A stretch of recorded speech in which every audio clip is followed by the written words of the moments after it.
சாமக்கோட தொடங்கிடுச்சு ராசா, நல்ல சங்கெடுத்து ஊதுங்கய்யா ராசா, சந்தனத்தை எடுத்துக்கிட்டு ராசா, நம்ம உருசன திரட்டி வையு ராசா, அந்த ஒத்தையடி பாதையில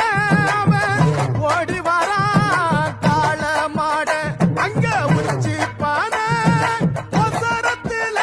அவன் ஆடி வரான் காள மாட, கொம்பு ரெண்டு குறு குறுக்க கண்ணு ரெண்டு தீ பிடிக்க, காலு காலு பாய்ச்சலில